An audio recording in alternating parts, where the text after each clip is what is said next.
juga mulai bulan ini sudah pensiun, ya. Sudah tidak dekat lagi dengan pelayanan penggembalaan. Jadi saya bebas untuk melayani di mana saja, pelayanan keliling, ya.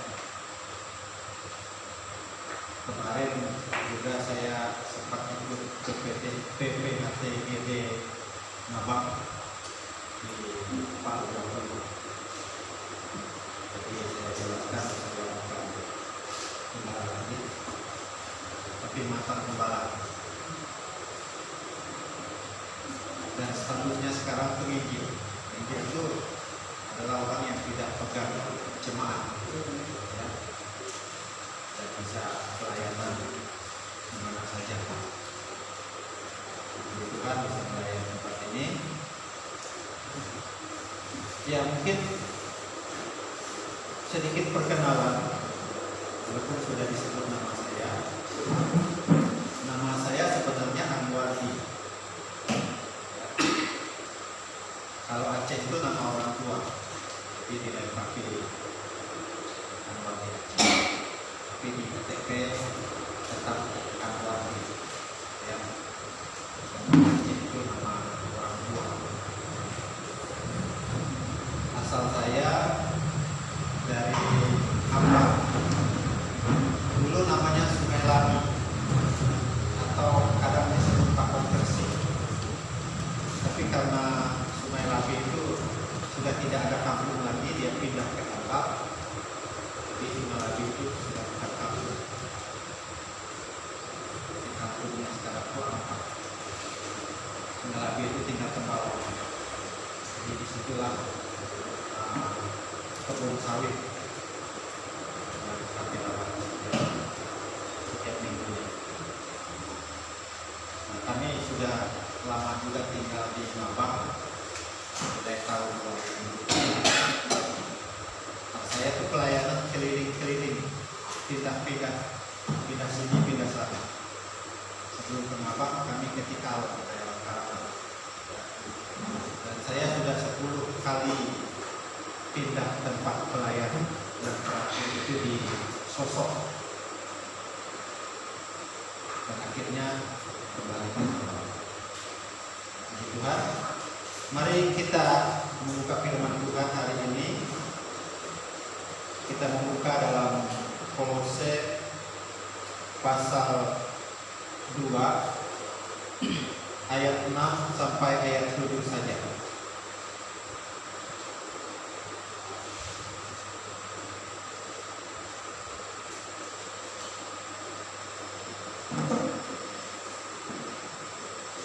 Kolose pasal 2 ayat 6 sampai ayat yang ke-7.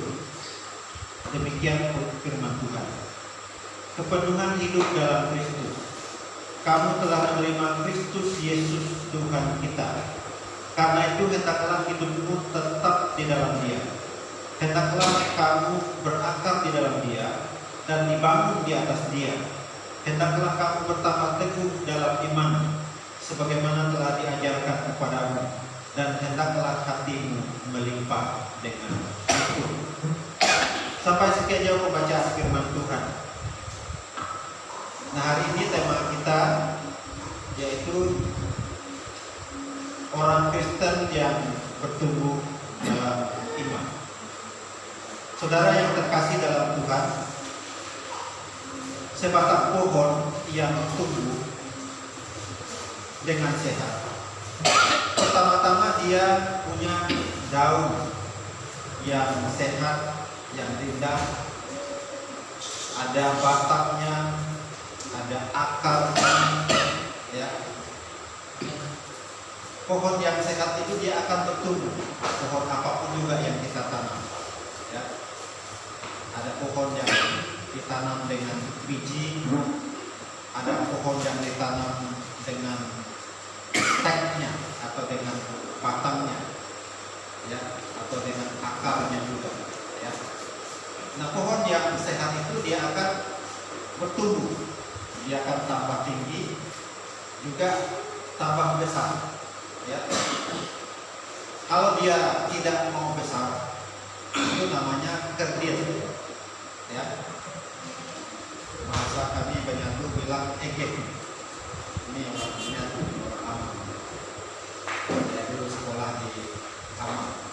merah jalan kaki 1 jam, ya. Nggak pakai sandal lagi, karena dulu sandal itu barang langka. Sekarang udah begitu banyak, ya. Motor udah banyak, motor dulu belum ada. Ya. Kalau punya sepeda itu udah kaya, apalagi kalau punya motor. Ya. Jadi pohon yang sehat dia akan bertumbuh tambah besar, tambah tinggi. Ya. Kalau dia tidak sehat, dia akan begitu saja dari tahun ke tahun dia kecil. Daunnya juga tidak segar, tidak hijau, tapi kuning. Ya. Dan memang pertumbuhan pohon itu juga tergantung dari akar. Kalau dia berakar, dia bertumbuh dengan baik, dengan sehat. Ya. Kalau akarnya belum ada, dia mudah mati. Nah, hari ini kita akan melihat tentang orang Kristen yang bertumbuh dalam iman. Nah, apa bukti orang yang bertumbuh dalam iman? Kita akan melihat sekurang-kurangnya ada 3 bukti orang Kristen yang bertumbuh dalam iman. Yang pertama, dikatakan dalam ayat yang kita baca tadi, tetap di dalam Dia, tetap di dalam Kristus. Ya, ayat 6 dikatakan, kamu telah menerima Kristus Yesus Tuhan kita, karena itu hendaklah hidupmu tetap di dalam Dia. Bagaimana caranya kita tetap di dalam Dia atau tetap di dalam Tuhan Yesus? Nah, artinya kita selalu dekat dengan Tuhan, selalu ada komunikasi dengan Tuhan. Bagaimana caranya kita berkomunikasi dengan Tuhan? Ya, tiap hari kita datang kepada Tuhan, tiap hari kita berdoa. Itu komunikasi 2 arah antara kita dengan Tuhan. Nah, kalau dia 2 arah, berarti kita dengan Tuhan dan Tuhan dengan kita. Bagaimana caranya Tuhan berkomunikasi dengan kita? Yaitu melalui firman-Nya. Kita berdoa. Nah, kalau kita ingin dengar suara Tuhan, kita harus baca firman. Karena Alkitab kita ini sudah lengkap di situ. Semua di situ perkataan Tuhan. Walaupun itu ada karangan Paulus, dalam perjanjian lama ada kitab Musa dan lain sebagainya. Tapi itulah cara Tuhan berbicara kepada para rasul, kepada para nabi, kepada hamba-hamba Tuhan. Dan kita harus terus baca firman Tuhan supaya ada komunikasi 2 arah antara Tuhan dengan manusia dan antara kita dengan Tuhan. Selalu dekat dengan Tuhan, selalu bersekutu dengan Tuhan, dan selalu percaya kepada Tuhan, selalu menyembah Tuhan dan tidak menyembah yang lain lagi. Satu-satunya yang boleh kita sembah, yang layak kita sembah dalam hidup ini hanya Tuhan, yaitu Tuhan Yesus Kristus. Nah, oleh karena itu setiap orang Kristen, setiap orang yang sudah percaya kepada Tuhan Yesus tidak boleh lagi menyembah yang lain. Tidak boleh lagi menyembah, mencari kuasa yang lain selain kuasa nama Yesus. Ya, kalau orang-orang di luar, dia bisa selain dia sembah Yesus, dia mau sembah lagi yang lain. Ada kelompok Kristen yang berkata, ya, kita memang harus sembah Yesus, tapi tidak cukup sembah Yesus, tapi yang lain juga boleh kita sembah. Karena menjadi orang Kristen itu, katanya, atau agama Kristen itu bukan mengurangi, menambah.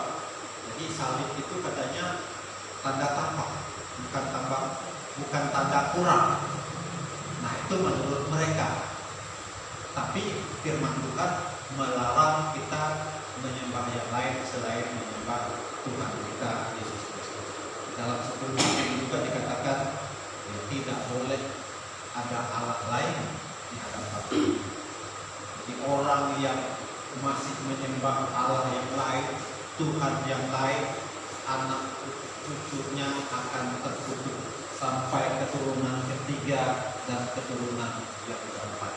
Dia tidak akan mengalami berkat Tuhan dalam kehidupan, tidak akan mengalami kemajuan di dalam kehidupan, dan teristimewa tidak akan mengalami keselamatan di dalam Tuhan Yesus.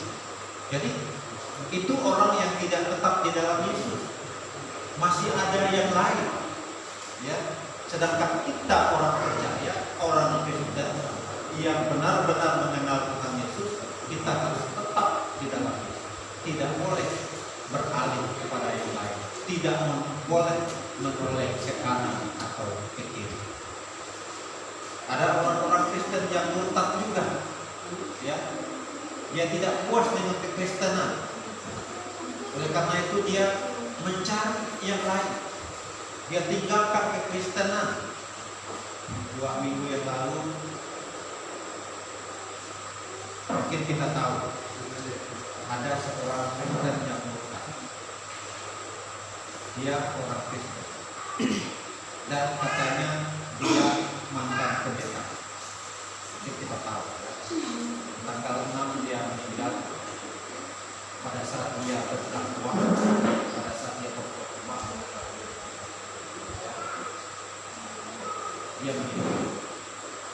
Dia berkata, kalau Yesus itu memang Tuhan, biarlah saya mati. Dia menolak ketuhanan Yesus. Dia tidak percaya Yesus itu Tuhan. Dia memaki-maki Tuhan Yesus. Dia menghina Tuhan Yesus. Dia memaki-maki orang Kristen. Akhirnya terbuktilah bahwa Yesus itu Tuhan dan dia mati saat dia mati. Itulah yang dia lakukan. Jadi kita harus tetap di dalam Yesus. Tidak boleh menoleh ke kiri dan ke kanan, karena Yesus memang Tuhan. Yesus memang Juru Selamat. Yesus memang Allah yang layak disembah. Yang kedua, orang Kristen yang bertumbuh selain tetap di dalam Dia, yang kedua itu menjalani proses pertumbuhan. Ayat yang ke-7 ada beberapa kalimat di situ. Ayat yang ke-7, hendaklah kamu berakar di dalam Dia dan dibangun di atas Dia, dan hendaklah kamu bertambah teguh dalam iman sebagaimana telah diajarkan kepada.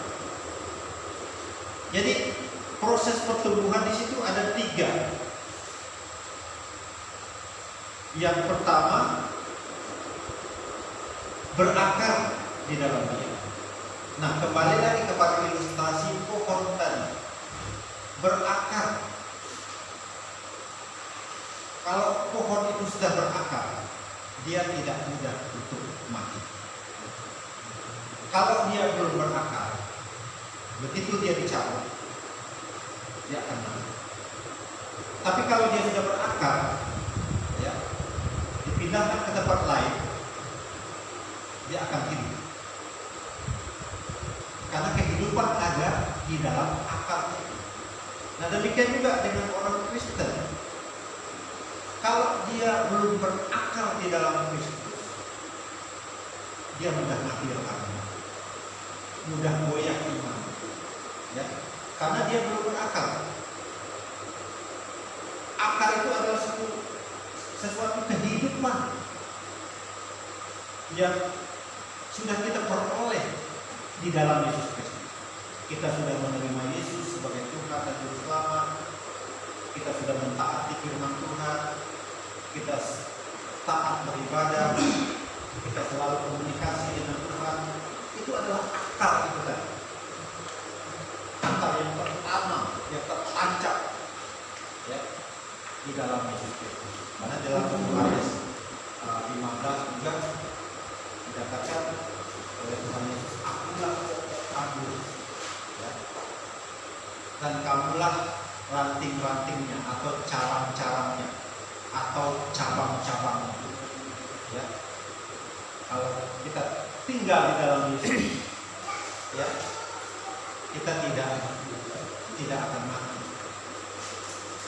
Tapi kalau kita terpisah dari Kristus, kita akan mengalami kematian, yaitu kematian rohani. Jadi kita harus tinggal di dalam Yesus. Artinya sudah bertumbuh iman itu kita begitu kuat di dalam Tuhan Yesus. Tanpa akar, pohon akan tumbang. Nah, kita juga iman kita yang tidak kuat, kita bisa goyah dalam menghadapi tantangan kehidupan, dalam menghadapi badai kehidupan. Kalau iman kita berkuat, kita mudah goyah, kita mudah lemah, kita mudah menyerah. Dan oleh karena itu kita harus akar. Kemudian istilah yang kedua di situ adalah dibangun di atas Dia. Dan istilah yang kedua ini adalah istilah bangunan. Rumah ini atau bangunan ini akan kokoh, akan kuat kalau fondasinya kuat. Tetapi kalau fondasinya tidak kuat, apalagi ini tanah gambut, kalau fondasinya tidak kuat, dia mudah roboh atau miring. Di Limpo itu ada bangunan yang di sawah, ya. Itu 2 tingkat, itu milik orang TNI juga, TNI yang ada di sini. Setelah jadi, bangunan itu miring, condong ke belakang. Mau diperbaiki tak bisa, karena bangunan itu memang. Ya. Kenapa? Karena fondasinya itu tidak. Ya. Ada lagi yang di Ngabang tahun lalu, gereja di Demon punya teman kita juga, itu roboh, ambruk, rata. Kenapa? Karena fondasinya tidak kuat. Bangunannya mewah sekali, ya. Ada balkonnya lagi, mewah, luar biasa. Seperti kuat, tapi karena fondasinya tidak kuat, dia ambruk. Oke. Nah, fondasi kita adalah Tuhan Yesus Kristus. Fondasi. Berbicara tentang motivasi kita jadi orang Kristen. Apa motivasi kita? Apa tujuan kita jadi orang Kristen? Ya. Kalau tujuan kita salah, motivasi kita salah jadi orang Kristen, itu berarti fondasi kita itu lemah. Karena fondasi kita tidak Kristen. Fondasi kita cari keselamatan di dalam Tuhan Yesus Kristus, bukan ekonomi. Beberapa tahun yang lalu saya ketemu dengan orang yang pernah saya layani sebagai jemaat saya. Saya ketemu di Ngabang. Saya dengar dia udah masuk Islam. Saya tanya dia, kenapa kamu masuk Islam? Alasan-alasannya begini. Tidak bisa kamu kembali lagi.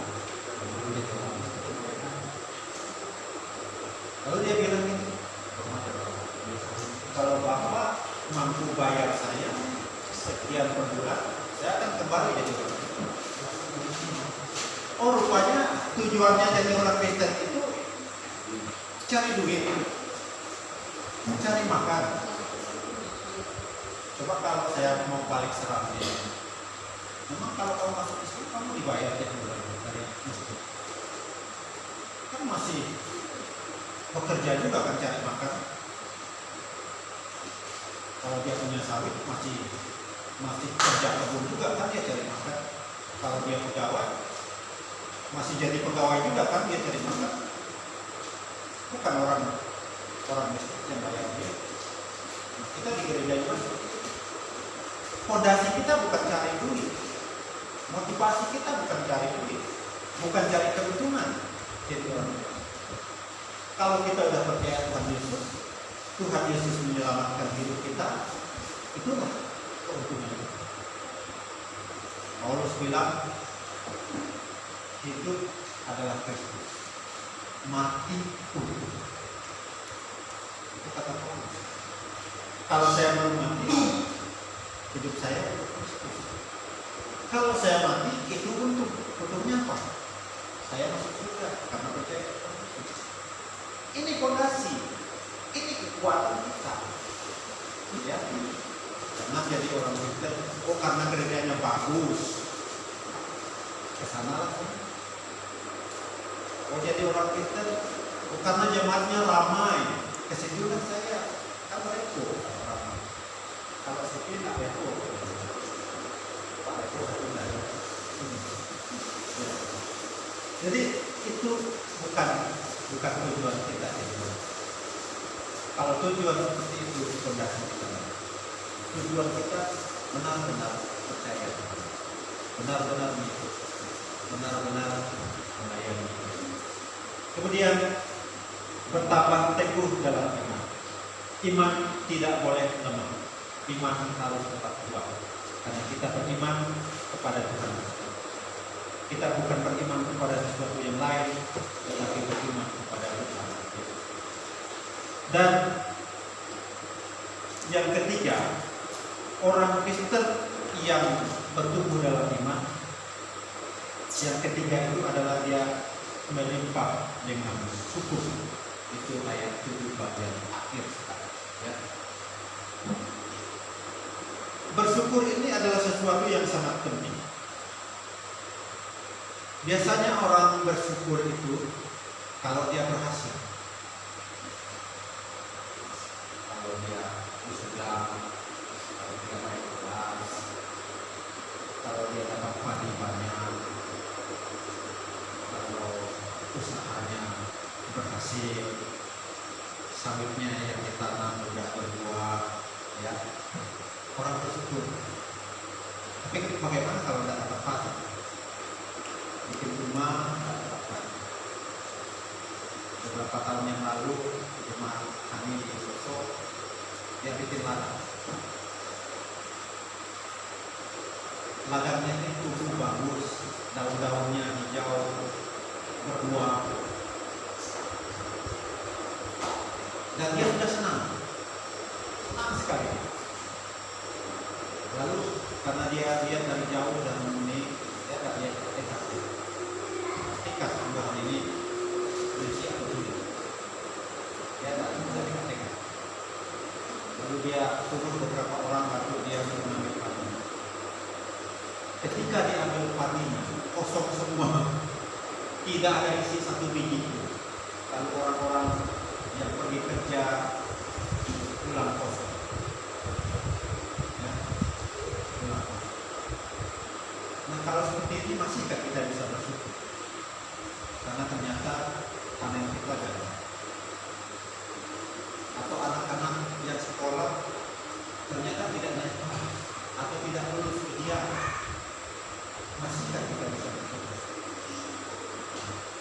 Atau mungkin sawit yang kita tanam tidak berbuah, bunga jantan semua, masihkah kita bisa bersyukur? Ya. Atau kita sakit-sakitan, masihkah kita bisa bersyukur? Nah, sebagai orang Kristen, bersyukur itu dalam segala hal, dalam segala keadaan. Berhasil kita bersyukur, tidak berhasil pun kita bersyukur. Amin. Tidak ada yang paham, karena tak setuju. Memang susah untuk dilakukan. Kalau saat kita berhasil, memang mudah kita bersyukur. Tapi saat kita gagal, bukannya bersyukur, nangis, ya, nangis. Bisa merawat-rawat seperti itu. Tapi firman Tuhan mengajarkan kita harus melimpah dengan syukur. Melimpah dengan syukur artinya dalam segala keadaan kita terus bersyukur. Karena Tuhan baik. Ada juga orang yang mengatakan kegagalan adalah sukses yang tertunda. Jadi hari ini gagal, mungkin besok saya bisa berhasil. Dan oleh karena itu kita selalu bersyukur. Apa yang kita lihat dengan mata hari ini